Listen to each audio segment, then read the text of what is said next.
Well, good morning, everybody. He's back. You thought you were rid of me, but I'm back again one more time for you.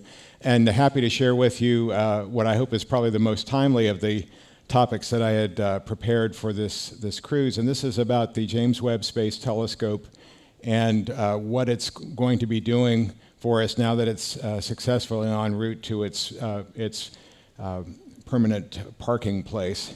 So let me tell you a little bit of what we're here today to talk about is basically what the James Webb Space Telescope is going to do. I'm going to give you some history about the development of it, how it's different than the Hubble Space Telescope and other things that NASA has launched before. But primarily, what we're going to be looking at with the James Webb Space Telescope is it's going to be looking at how stars and planetary systems formed and evolve. It'll be examining exoplanets that have already been discovered and then start searching for signs that might indicate the origins of life. It will be looking for studying how galaxies form and evolve. We're starting to get a better feel for the life cycle of galaxies now that they're not just born as one particular shape, but that they actually evolve over the course of time.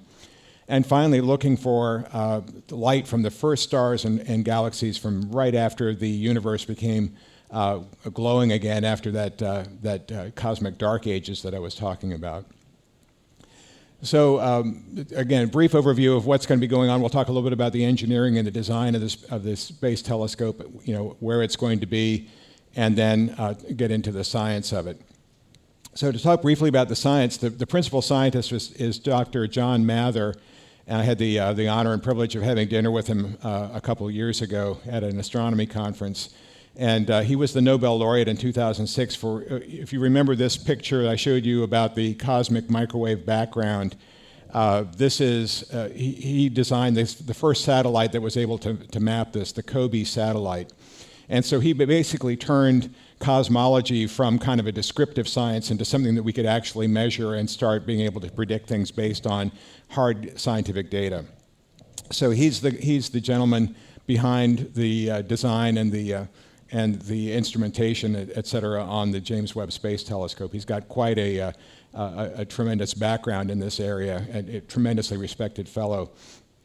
It was interesting. I had when I was having dinner with him, I mentioned another of the planetary scientists that I know that worked on another deep space probe, and his wife said, "How dare you mention that man's name in front of my husband?" And I said, "What do you mean?" And she said, "Well, he went before Congress and testified that my husband's been wasting billions of dollars of taxpayers' money, and he was trashing him, and et cetera, et cetera." So, there's this tremendous rivalry that goes on behind the scenes.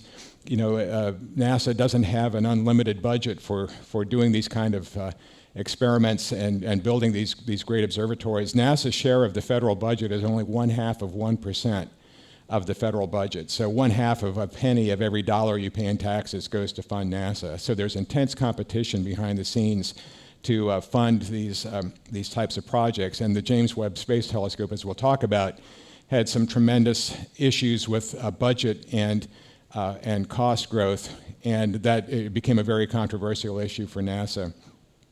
But now again, we're very thankful that it's on its way to doing what it's supposed to be doing. So what's the difference between James Webb and Hubble? Is this just Hubble on steroids or what? And actually, they're very different types of instruments. These are the relative sizes of Hubble and James Webb. Hubble, again, about the size of a school bus. James Webb Space Telescope is about the size of a tennis court. And the mirror, the aperture of the mirror was 2.5 meters for the Hubble. It's 6.5 for the James Webb Space Telescope. The Hubble was designed to observe basically in the wavelengths of light that we can see, from near ultraviolet, so just a little bit more ultraviolet than our eyes can perceive, but mostly the visible spectrum and a little bit into the infrared. Whereas the James Webb Space Telescope is designed to look only in the orange, red, and near and mid-infrared spectrum, and we'll talk a little bit about why that is. Basically, I'll tell you right now, the reason behind that is, I was talking about cosmic redshifting. As things are moving farther away from us, as we look farther and farther back into the universe, things are redshifted, meaning that they're receding from us, and so that the light becomes redder and redder. And so what we wanted to do in order to be able to look way back into the universe's history was to design a telescope that was optimized to looking at redshifted objects. And so that's the primary difference in how James Webb is designed as a telescope compared to Hubble.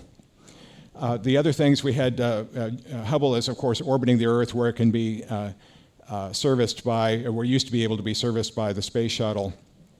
The James Webb Telescope is at a Lagrange Point, which is a stable place out in space. It's 1 million miles past the moon. So it's 4 times farther from us than the moon is.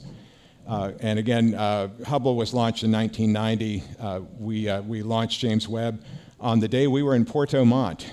Everybody remember Porto Montt? That seems like ancient history at this point. On Christmas Day, it was a great Christmas present to be able to do that.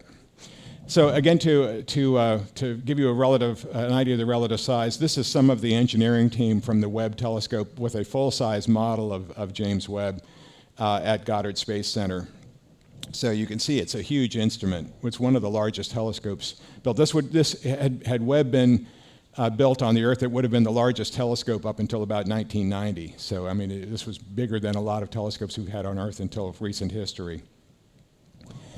So some of the unique things about the Webb telescope is that it's got this, because it's looking in the infrared is basically heat.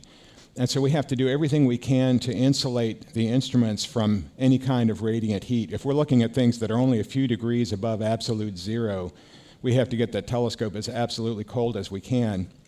And because it's going so far away, it's not like we can go up there and keep putting Freon into it to cool it down all the time. It has to be able to keep itself cold. And so they came up with this idea of building this sunshade, which is 5 layers of mylar that are separated by a couple feet each. And what that does is act as insulation so that you've got one side that's permanently facing towards the sun, the hot side here. And so that gets up to about 200 degrees Fahrenheit.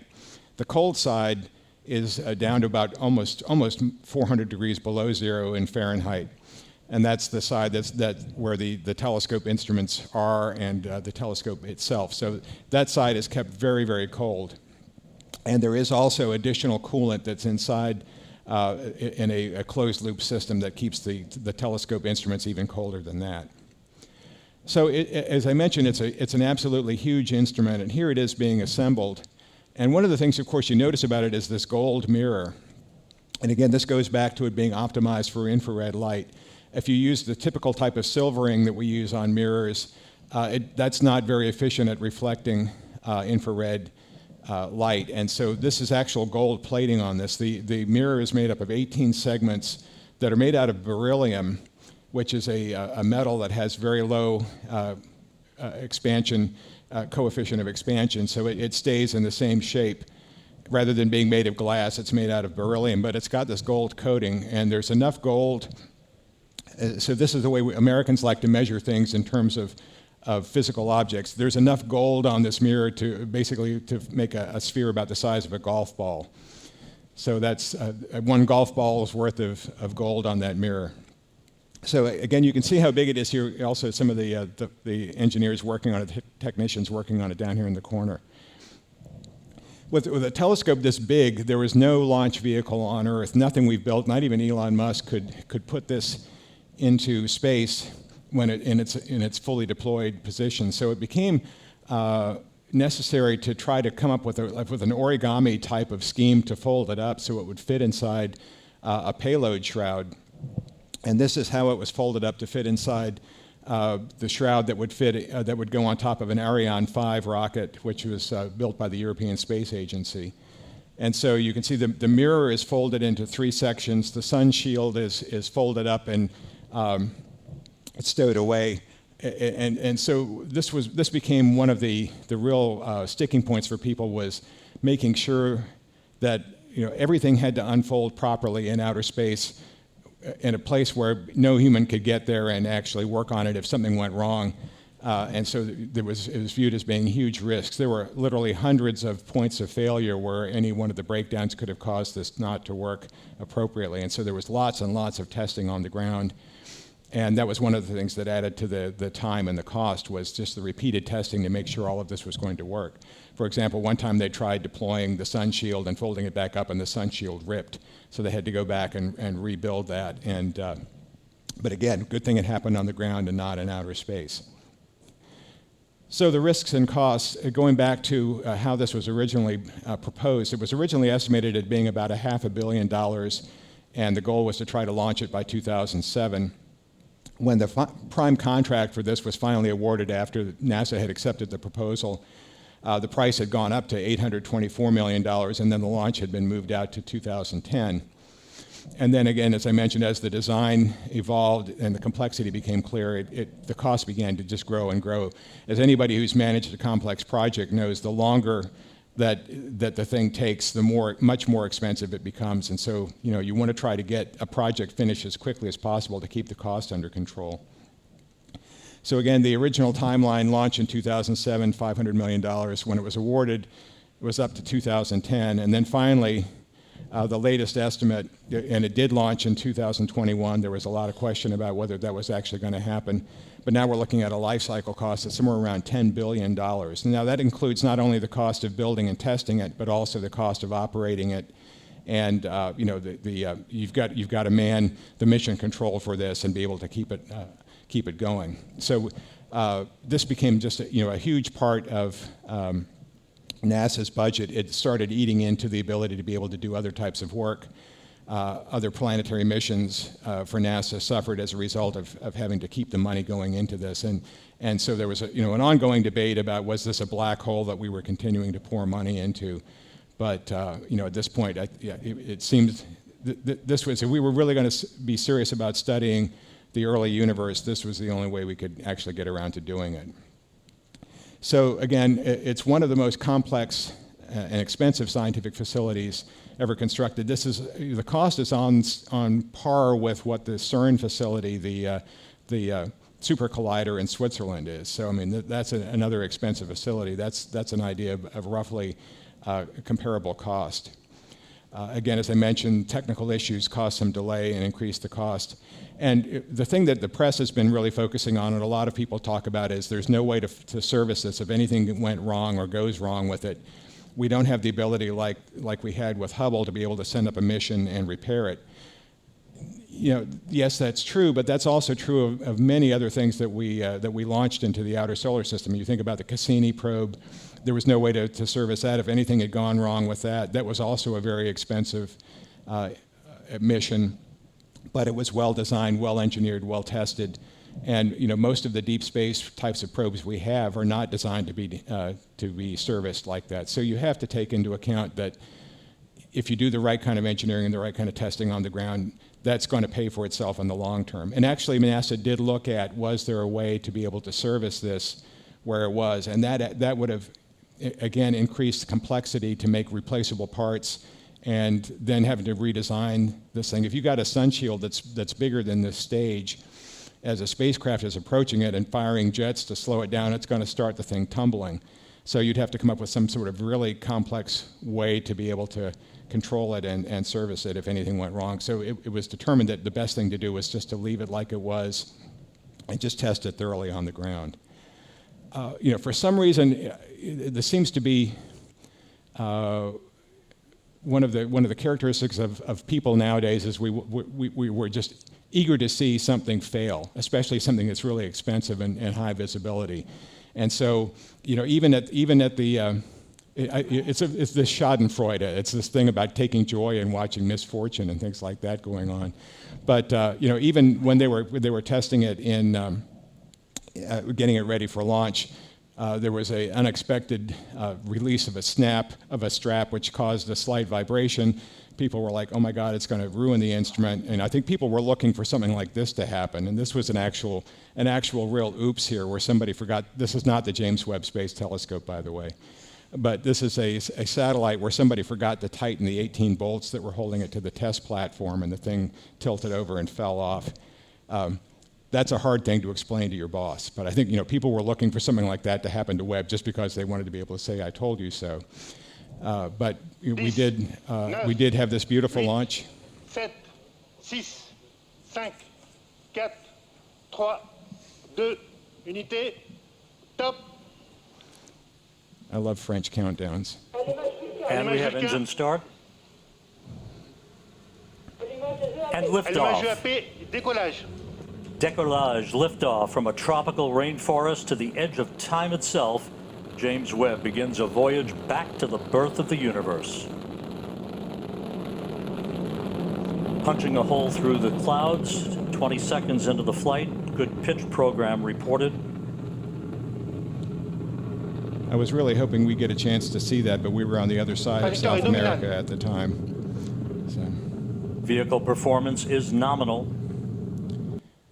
So not only did this was the last launch of that Ariane 5 rocket. That's no longer going to be used. This was the final one. Not only did it do a phenomenal job of getting it out of Earth's atmosphere, its launch was so precise that and its mid-course corrections are such that the telescope, which was originally designed for 5 years of fuel, they said there's more than 10 years of fuel available to it now because the trajectory has been so precisely calculated and so well done. So already we're getting twice our money's worth out of the telescope that we were expecting, and it hasn't even gotten into operation yet. So that's another one of the great things that I love about most NASA missions are designed for a short period of time, and then they end up lasting a long time because the engineering has been so good on them. But the deployment sequence, again, this was the thing that everybody has been really biting their nails about, is to see how this was going to go. First, the solar panel comes out to be able to give it some power. Then a communication antenna came out, and then these two booms extended at the front and the back of the spacecraft. And this is the container pallet for the sun shield. So those two came down. And this is days for doing this. Each one of these steps took about a day to accomplish. Then they raised the telescope up away from the platform, removed the covering over the sun shield. And this is all being driven by motors, dozens of motors. This is extended. So that's unfolded. Then they extend out booms on both sides of the telescope. So now you've got the sun shield out, and now the idea is then you start tensioning it, which is to each of the 5 layers has to be activated and tensioned. And so this was successfully accomplished. And now the secondary antenna came down earlier this week. Yesterday, the port side mirror came out, and as we are talking right now, the starboard side mirror is being deployed. And so that will be the actual final deployment for James Webb is taking place right now. As we're talking. So hopefully by the time we have lunch today, we'll find out that James Webb is a fully functional, has been fully deployed, and we can breathe a collective sigh of relief. About 10 minutes before I came down here to do the talk, I just got a quick update from NASA. You can go to JWST, James Webb Space Telescope.nasa.gov, and get an update on here. So you can see it's 662,000 miles from Earth. It's got another 235,000 miles to go to get to its orbit.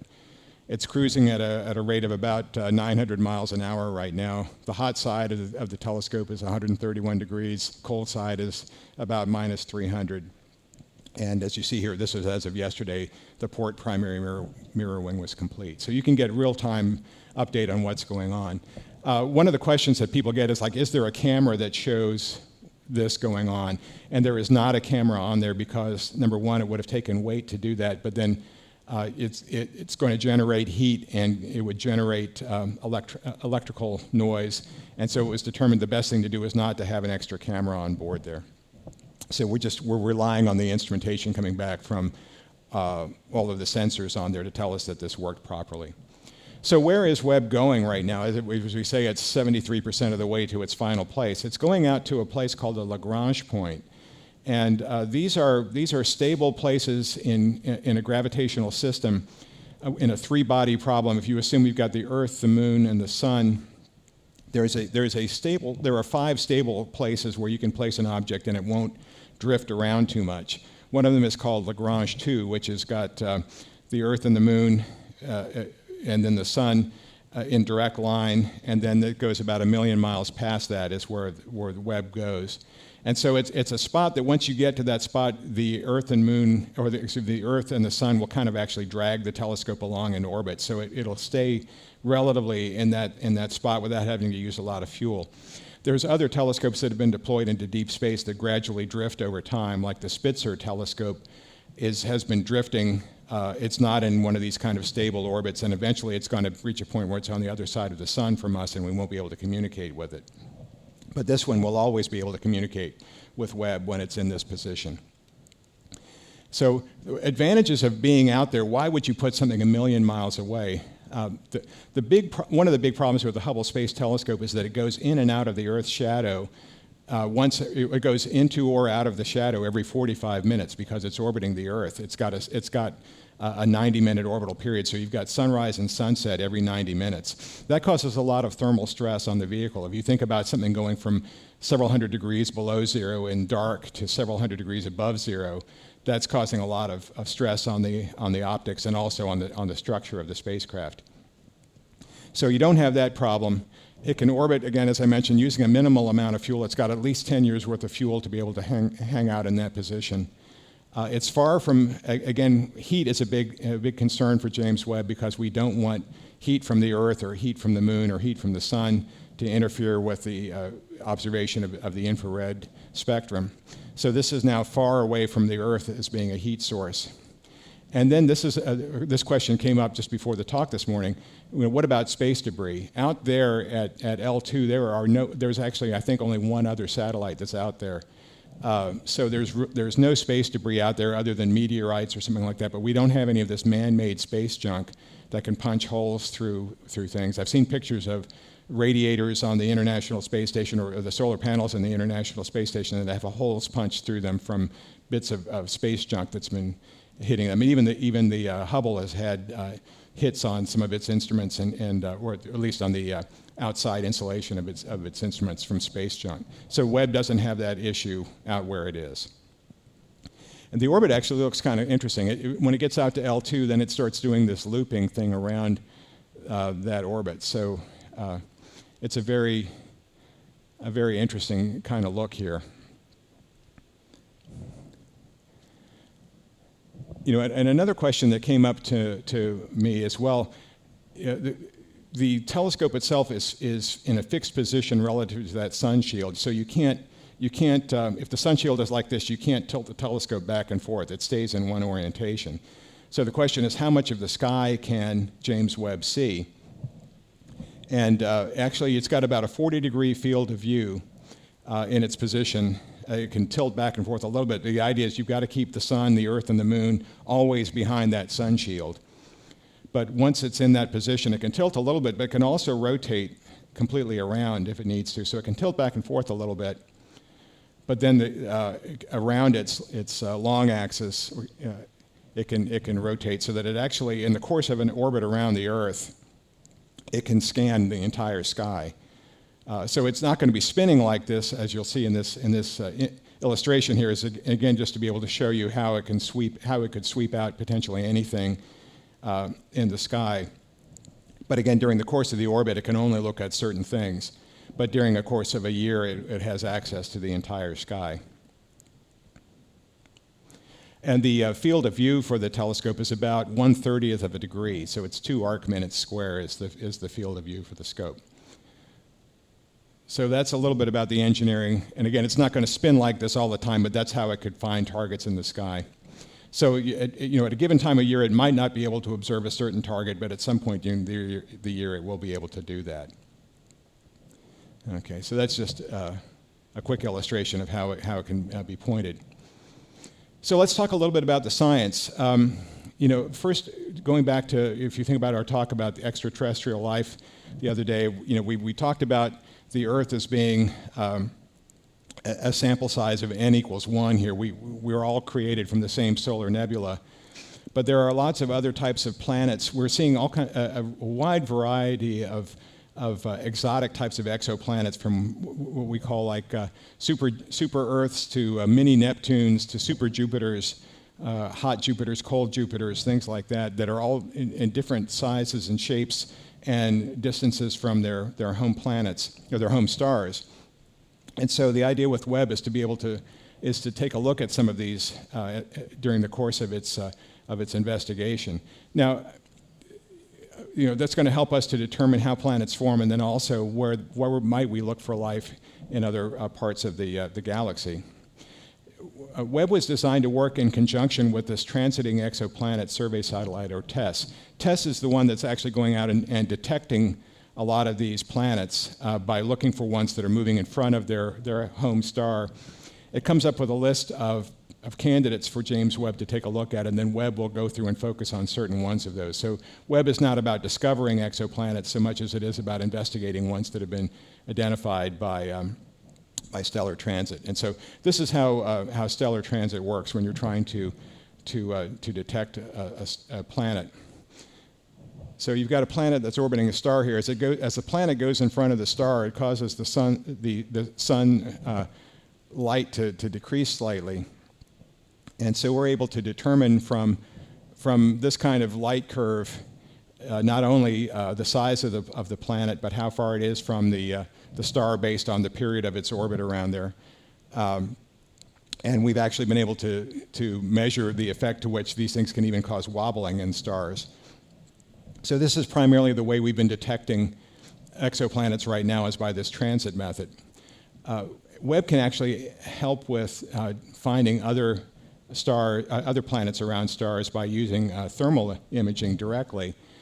So, in some cases, if a star is close enough here, and you can see like a badly speckled view of the star there, but you can see there are 3 candidate planets around there, which we can, in some cases, we've actually been able to directly image these kinds of planets and actually see them around other stars, which blows my mind when I think about what we couldn't do even 10 years ago.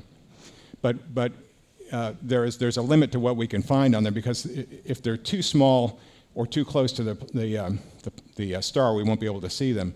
But because Webb is looking in the infrared, if these things are glowing with heat, we'll be able to find them easier than just trying to pick them out of the glare of that star. So we'll be able to see smaller planets, and actually ones that are closer to their star than we can pick out in other methods of observation. So again, an advantage of having infrared observation. Now, the other thing I talked about briefly in the talk about looking for extraterrestrial life was being able to actually now probe the atmosphere of these exoplanets. So as the planet is going around in front of the star, Webb has got a great, powerful spectrometer on board, which we don't have on TESS. And so it's actually able to break down the light of that star into component colors and to see what elements are in that star's atmosphere. And then by looking at the relative amount of the light that's being blocked by a planet going in front of that star, we can determine what elements are in that planet's atmosphere, what's being absorbed by light that's coming from that star. So in this case, as this planet looks bigger in the light in the wavelengths that are associated with hydrogen or sodium or potassium, we know that those are in that planet's atmosphere because it's being absorbed as that planet moves in front of the light from those elements is being absorbed as the planet moves in front of the star. So again, we've got a candidate set of systems already, the TRAPPIST-1 system, which potentially has 7 planets in a habitable zone. We can now look for, with Webb, we'll be able to look for atmospheres around those planets. And if we see something like this, if we start seeing elements that are, or compounds that are not naturally occurring or wouldn't normally occur in a regular evolution of geology, then we know there might be something that's creating more, there could be life that's creating that. For example, again, abundance of oxygen in the atmosphere would indicate potentially there's something there like plants that are generating oxygen, because oxygen normally would not be in a high percentage in an atmosphere. So this is a real exciting possibility for Webb, not only detection of other planets, but now actually able to probe the atmospheres and potentially detect signs of life types of processes going on. The other extreme now, so we're talking about the origins of life. How about the origins of our galaxies and things like that? So the Webb telescope is going to be looking at galactic evolution. And we're starting to understand now that galaxies go through a life cycle. We used to think that collisions were kind of an accidental kind of thing. When we talk about the Big Bang, I was talking about how the universe is continually expanding. You've got galaxies that are clustered together in groups of galaxies like us and Andromeda and the Magellanic Clouds and the Triangulum Galaxy. We're all part of the same cluster of galaxies. And these galaxies gravitationally interact with each other. So you may start off as a spiral galaxy, but eventually it's what's going to happen with us and Andromeda. In about 4.5 to 5 billion years, the Andromeda Galaxy is going to collide with the Milky Way. And don't worry, you and I are probably not going to be around for that. And the stars will pass through each other. There's so much empty space in galaxies that the stars likely just pass through each other, but they gravitationally distort. And you can see these images here of, these are galaxy collisions that we've been observing with regular telescopes. We think now that this is part of a galaxy's life cycle, that eventually it's going to collide with its neighbors. And after billions of years of this interaction, what forms is an elliptical galaxy, which is kind of it's an elliptical shape, and it looks, you can see it looks very different than a spiral type of galaxy. Here basically there's not any star formation that continues to go on there. There's little gas that's left over in these galaxies because that's all been kind of ejected out after the collision. But what happens here as well is that the black holes that are at the center of these galaxies collide and combine. And so it's an opportunity for us to be able to study how these galaxies evolve and during the course of mergers. So, the state we're in right now with the Milky Way being a nice spiral galaxy is actually a very short period of time in our galaxy's overall long-term life cycle. So here's a simulated collision between two galaxies. And this is the kind of thing that Webb's going to be able to, again, not be able to see this in real time, but we'll be able to go through and look at these types of things and understand more about what's going on in this type of collision. So this is kind of what's going to happen with the Milky Way and Andromeda.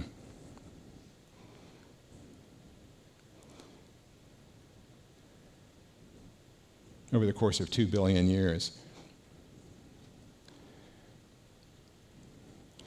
So a lot of stuff gets kicked out and eventually starts coming back in and forming this elliptical type of shape eventually, but the spiral structure is completely destroyed in the course of that process. So again, Webb will help us examine that type of thing as we move along. Talking about the collision of the black holes at the center of galaxies, we used to think that black holes were a rarity, and now we understand that all galaxies have very large black holes at the middle of them, and even some of these globular clusters or smaller clusters of a million or so stars have black holes at the center of them.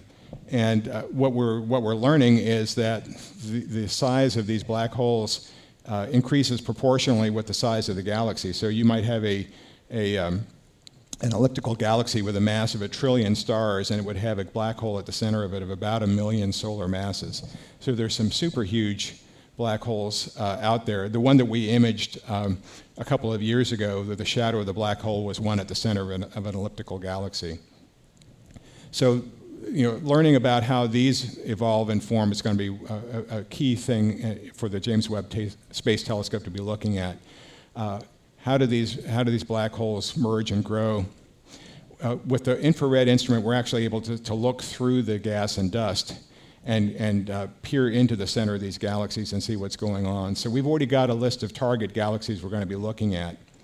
How does infrared work for that? Here's an example of, you see the guy with his hand inside a bag there. If you use infrared, the bag disappears and you can see his hand through there from the heat signature. So the same way with Webb, we'll be able to use infrared light to look through the gas and the dust that obscures our view in visible light. So again, if you look at, there's a comparison of Hubble versus Webb and the spectrum they're looking at and the amount of light that's being gathered. So not only is Webb gathering about 20 times as much light as Hubble is, but it's looking at it in a more in the infrared type of side there. So we'll start to see these hidden structures and processes come into view.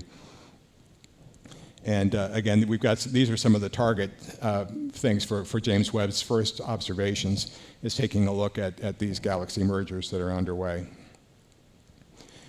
And the other thing we were talking about was looking farther back into the universe. And this was an image I showed the other day, the Hubble deep field, the ultra deep field. It took 16 days of imaging time to put this image together. And so this was basically, again, looking at a blank area of the sky. Everything that's in this picture is galaxies. And the farthest ones away in here are about 10 billion light years away, which is still 3 billion years after the creation of the universe. The other galaxies that are beyond this are too far in the red for Hubble to have observed them. So that's what Hubble's been able to do, to show us kind of looking back into the universe. So instead of 16 days, because of its light gathering power, James Webb can do that same picture in 7 hours. So in 7 hours, we'll be able to see as deep into the history of the universe as we've ever been able to see. But why should we stop there in just 7 hours? Obviously, we'll be able to go even farther back. And so that image might start looking something more like this. And so now we can see another 3.5 billion years farther back into the universe's history, to when the universe was only a couple 100 million years old. And Dr. Mather told me, he said he fully expects that when we start doing this type of observation that far back, that he fully expects that we'll see types of galaxies that we've never seen before. There'll be a new type of galaxy that's an early stage of evolution, even before the stage that we're in now, when galaxies were just starting to form with these supermassive stars, and it just in a great burst of star making. So that's a little bit about the James Webb Space Telescope's mission and the types of things it's going to be looking at. Again, this is going to be, when we talk about it being revolutionary, there really is a lot that it can do that we couldn't do with other telescopes before. And so as a scientific instrument, this really is a national or a worldwide treasure for us to be able to have this kind of capability to examine both other planets, other stars, and then to learn about the evolution of our galaxy, the evolution of the universe.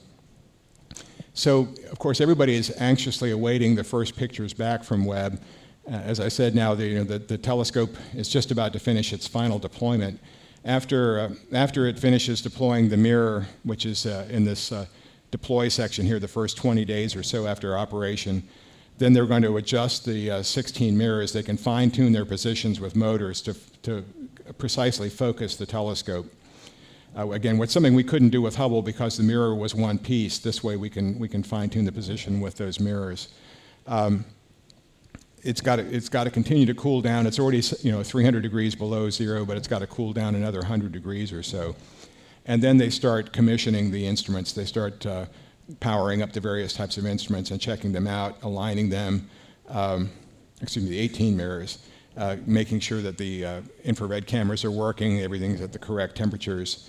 And then like 4 months out is when we start actually trying to take some test photographs. But it'll probably be 6 months from now before we actually see the first images coming back from Webb. So, if you're hungry for information, don't think that's because it's a failure or anything like that. It's because it is taking time to get everything precisely working before they release the first images from it. So, we're expecting something by the June or July timeframe is what I've been told to expect. And of course, this image was making, going back to the Schadenfreude thing, this image was making the rounds. James Webb's first picture. And actually, it was funny, the European Space Agency posted a picture I saw yesterday online of a guy actually removing the dust cap from the mirror saying, "We did it on the ground, it's off. I assure you we've taken it off." So again, we do expect that everything will be working fine, and this will not be the first picture from the James Webb Space Telescope. So I just wanted to leave you with a little bit of this is a NASA video, very short, but just to kind of give you an overview of what I've been talking about here for the last few minutes. Our quest is as old as civilization, perhaps as old as our species. Comparing the ancient myths of many peoples tells us that the question, where did we come from, is one as cogent and profound as we can pose.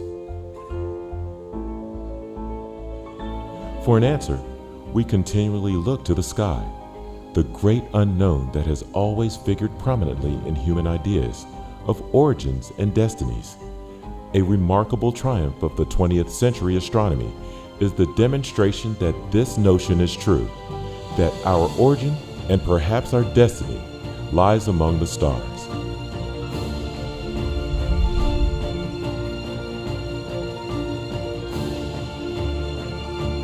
Our physical journeys into the cosmos may be generations into the future, but our minds already live in the space age. So that's my talk on James Webb, and if you see me tomorrow, then something has gone horribly wrong, is all I can say. I am supposed to fly out tonight, so it's with great sadness that I say goodbye to the Jupiter and the wonderful people that I've had a chance to work with and meet over the course of the last several weeks and actually going back 2 months. I want to thank Avram, especially in the broadcast booth back there. He makes me sound great, and I can't tell you what an honor it's been to work with him all the time. And again, thank you all so much for coming out and for all your great questions during the course of the talk here. So.